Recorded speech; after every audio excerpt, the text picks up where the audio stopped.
Hello, and joining me now, I'm very happy to welcome back Louise Benjamin and Graham Wilson, our two lawyers, to talk about the third part of our series on bankruptcy and all that that entails. And today we're focusing on individual bankruptcy. Now, Graham, I want to turn to you first of all, because when we're talking in languages, you're dealing with laws written in French here often, and we are translating it into our understanding of the English equivalent. So please just describe to us what this means in English words. The general words in English that are used are for an individual, bankruptcy, or for a business, for a company, insolvency. So we're talking here, I think it's easier to talk about bankruptcy, although the French words get a little bit complicated. They start with déconfiture, and then in the law that we're talking about here today, we're talking about Surendettement, which would be directly translated, I guess, as over-indebtedness. One thing we have to make clear, remember in podcast number 2, when we talked about bankruptcy or insolvency of a sole trader, that's obviously someone carrying on business in their own name. Here we're talking about bankruptcy of a non-commercial person. So an individual who is not a sole businessman or sole businesswoman. There's been a very substantial change in the law in 2013 in Luxembourg, because prior to that, it was not possible for an individual to go bankrupt in the way in which we know that in England and Wales and many Anglo-Saxon countries. And so your debts, if you were unable to pay them, stayed with you for the whole of your life. And indeed, if your heirs did not renounce the succession, then they would carry on to the next generation. So it was a very tricky position, and you couldn't really get out from under. The new law of 2013 applies to any individual, not being a commercial person, whose financial position is irrevocably compromised. So it's a pretty serious level. Remember, when we talked about commercial companies and individuals, we're talking about not able to pay your debts as they fall due and not being able to have credit. The 2013 law targets a very serious situation, not just the case where a person is overextended or has a temporary problem. It's a pretty high threshold. Just thinking about this from the individual's perspective, when one owns assets of some sort, whether it be a car or a home, or, well, a lot of people here rent, in fact, at what point does the individual have to think, I am over indebted, I cannot sell enough of my assets to pay off what I need to pay off? At what point should they be, I mean, they're already in a state of stress, no doubt. How do you make that flip? And then who is your first port of call? The test is not quite as hard and fast as it is for commercial businesses. And if you get to the stage where you're thinking, oh my goodness, what can I do? What am I going to do? This is getting very difficult. That's the time to start talking to the, and let's interject here. This part of life in Luxembourg comes under the aegis of the Ministry of the Family. This is not something that is in the Economics Ministry or indeed the Ministry of Justice. So, and the attitude, which is specifically spelled out in the law as well, is that this is very much trying to reintegrate people into a normal life where they can live in a dignified fashion with their whole household. So the attitude is completely different. It's not just like a debits and credits. Well, if the situation is like this, then you must file for bankruptcy. If you really are feeling bad about your financial situation and you don't see any light at the end of the tunnel, that's, well, sooner rather than later. The other thing we'll see, which we won't really go into today, I think, but there's no doubt that those people responsible, and Louise will tell you a little bit more about who they are, they see themselves as having a very big educational point to what they're doing, dealing with children as well, to try and get people to manage their money more efficiently. The social scientists refer to passive over-indebtedness and active over-indebtedness. And passive over-indebtedness is basically where you're overwhelmed by things outside of your control. So ill health, loss of a job, all those things which are anyway terribly traumatic in personal life. as opposed to active over-indebtedness, where someone has actively participated in getting themselves in the situation, whether because they have a gambling habit, whether because they just can't live without a new car, etc. So you have those two aspects. And of course, then you have the questions of morality that may enter into that. But the idea with the law is that morality is not playing a big role here. It's a question of what the situation actually is. I was just going to interject there for a minute, Graham. I know I want to come back to you to talk about what the law means now, but you did bring up the facet that we're working in, which is the Ministry for the Family. And Louise, you can tell us a little bit more about the organisations involved to help people in this situation. That's right. Thank you, Lisa. Yes. So in Luxembourg, they have something called a SICS, SICS, which is an over-indebtedness information and consulting office. And these are extremely important offices whom you should call as soon as you find yourself in severe financial difficulty. Present themselves and ask for more information. And you should do that before you present yourself to a court or go and see a lawyer. That would be my first point of call. There's a lot of information on their website.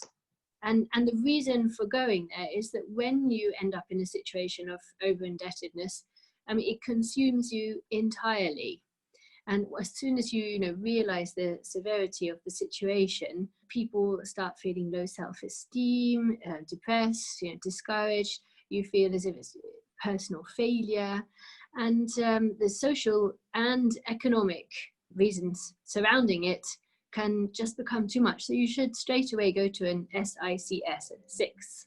It could be that you are in the middle of a separation or a divorce, or you've lost revenue perhaps through COVID-19, and or perhaps unemployment, or perhaps you had an illness or an accident, or it could be a combination of those things. Perhaps just before COVID-19 you had an accident or an illness, and then COVID-19 led to reduced income just at the point when you needed, in fact, more income. And the combination of these things can very quickly descend into a bad situation. So it might not be financial mismanagement. It can just simply be combination of bad events that lead you to need to consult a SICS. Graham, and just returning to you, you mentioned the change in the law in 2013. So could you describe to us now the situation in Luxembourg? And I know that in Luxembourg, as opposed to the law in England and Wales, the length of time over which this period can last is quite something. Yes, just let me say one thing. I was looking at the statistics, and in 2019, the SICS nationwide had a rate of inquiries about 1 per day. New files, which they actually took on as new files, were about 1 per week. Now that maybe doesn't sound that many, but if you compare it, for example, to similar per capita basis, that would be equivalent to 100 inquiries per day in the UK and 100 new files a week for personal. Nothing to do with company liquidations. The law provides in Luxembourg now that there is a period within which you can work through your indebtedness, and the idea is to provide a situation where you can come out at the end of the process with a new start. In effect, the law specifies a maximum time in Luxembourg, and that's 7 years. Mm-hmm. That compares with the situation in the UK, where the aim, it's not a statutory requirement, but where the aim is 1 year. And you'll remember in our last podcast where I spoke very briefly about the directive on over-indebtedness, which was applied both to companies and individuals, where the target is, a legislative target is 3 years. Human dignity is a very big part of it. Indeed, yes. I mean, we have to remember that even in Luxembourg, where there was no possibility for an individual to come out of bankruptcy unless they'd actually paid off all their debts, other articles in the civil code, etc., where you couldn't take away a workman's tools, etc., they had to have enough money to live on. So there were a number of conditions, but at the end of the day, they were still in a situation of bankruptcy, déconfiture, as it's in French, not able to obtain credit, etc., etc. So. But the idea is to, as Louise has absolutely rightfully said, is to enable people to come out at the end of this period, which is not an easy period, for sure, and say, okay, now I'm free of those past debts, and if I can avoid the things that got me into trouble in the first place, which of course is a big question, we can go forward with a clean slate. Well, no, it's not a total clean slate in the sense that there might be maintenance debts which you can't get rid of. So spousal or children, obviously. If you win the lottery too, in the middle of these 7 years. The lottery win is worse. If you win the lottery within a period of 5 years after. Yes. You can go back and your creditors can have a second go. I wanted to come back to briefly, just really thinking about it from the point of the individual, and I know there's various methods. We don't need to go into the absolute detail, but just from the point of view of the individual going into this situation, what journey might they have? I mean, 7 years is such a long period of time.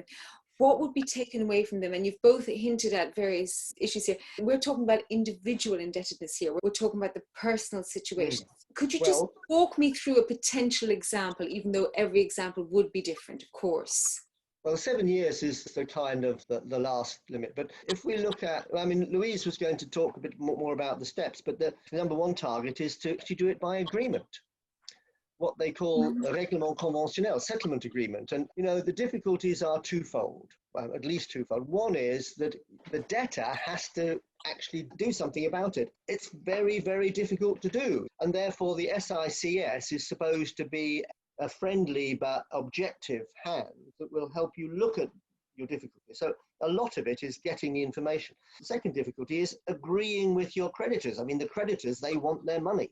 And it's very difficult for you yourself to say, well, I can't do it, you have to take less or whatever, and to get them all to agree. One of the objectives with the SICS, as I see it anyway, is to help you speak to the creditors so that you can get to some kind of arrangement on the basis that if we all keep banging away at this man or this woman, nobody's going to get nobody's going to get anything. But you're not going to, let's see if we can get an agreement where we can work out what's available, what are the assets, what are the liabilities, can we pay it off over a period in installments, etc., to find a real solution. Because otherwise, you know, you're sitting there as a debtor and you've got registered letter after registered letter arriving on the doormat from the Luxembourg state as well. Some of the most aggressive creditors are if you owe VAT or if you owe tax or whatever, or social security payments, they will follow you. With the aid of the SICS, you can get them to agree as well. If you get an agreement with 60% in value and 60% in number of your creditors, you can go that route. Doesn't have to be 7 years.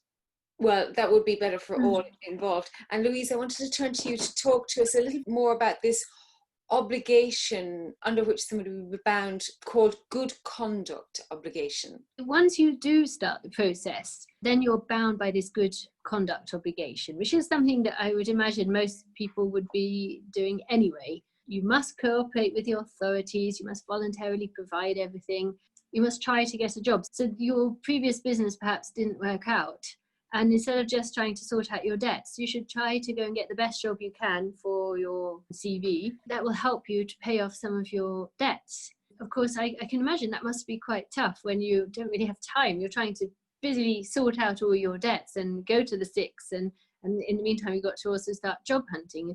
And for example, now it can't be an easy time to job hunt. So your whole family is involved.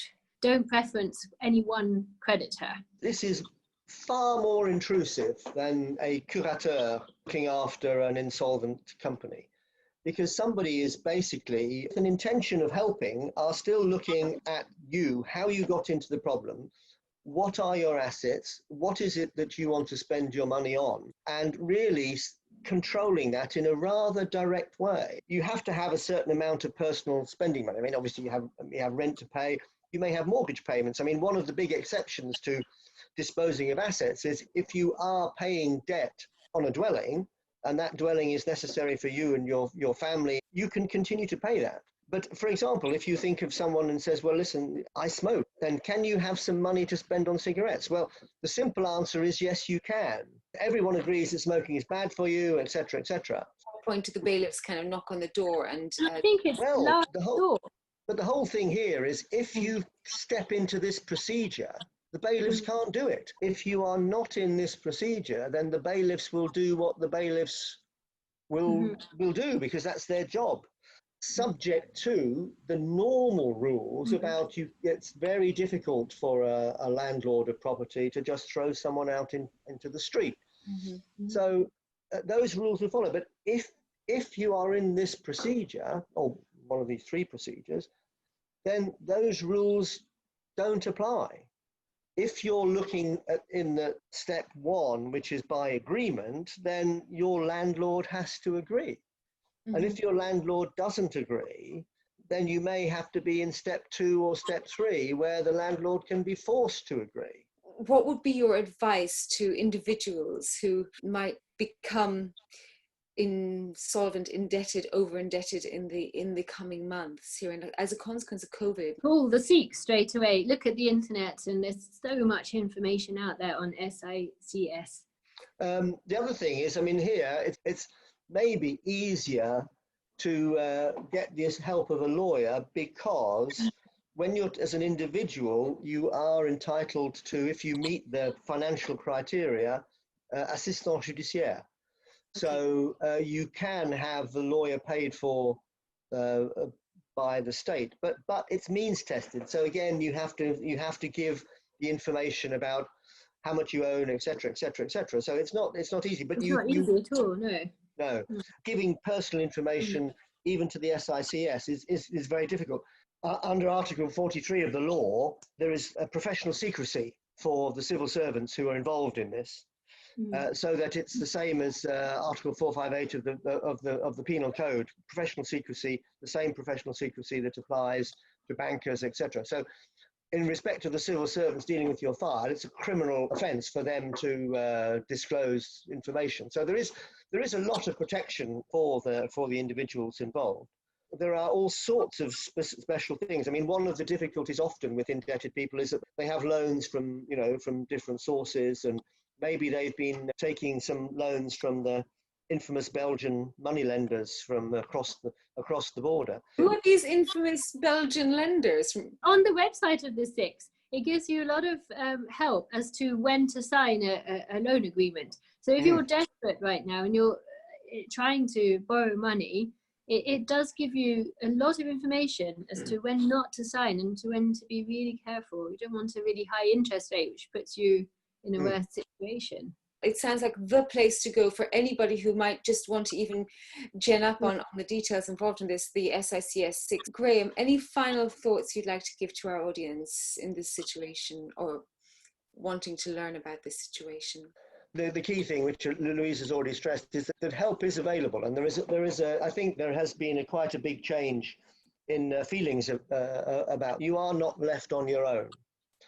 I think that COVID-19 has made people more aware of that as well, and made people more aware of how precarious life is for a lot of people. We do tend to think of Luxembourg as being very fortunate. There is a lot of people who do have difficulty making ends meet. There is a recognition of that. The international definition of poverty is 60% or less of the median national income. The problem in Luxembourg is the median national income is actually quite high. People are interested to know whether the information is public afterwards, because you might feel embarrassed. There is actually a register, but it's extremely difficult to access the register. Only certain people can access it. You have to actually know a name and some details to be able to search for that person, and then it's all wiped out. I think it's after 7 years. So don't worry that the whole of Luxembourg can see who's on that list. One of the best ways to avoid the problems of personal over-indebtedness is for the creditors to be much more selective, to make sure that they don't overlend to people who are in fact in difficult circumstances. Louise, a final thought from you? Don't worry about what other people think. I think there's a lot of social pressure in Luxembourg. Everybody goes on fancy holidays and goes out for fancy meals, and I wouldn't worry about what other people think. Fully concur. Thank you both for your time, for your expertise. We will link to all of that on the notes for this conversation. It's obviously not something to laugh or smile about. It's very serious, and we hope over the last 3 episodes we've been able to talk and give information of quality on the seriousness of the ideas around bankruptcy, whether from a company's point of view, sole trader, or an individual. We'll be moving to the actual podcast format from July onwards, and we very much hope that you, Graham, and Louise will be able to join us for a whole diverse set of conversations related to laws and information that we need to know about living in Luxembourg. Thank you both. Thank you, Lisa. Thank you. Thank you, Lisa.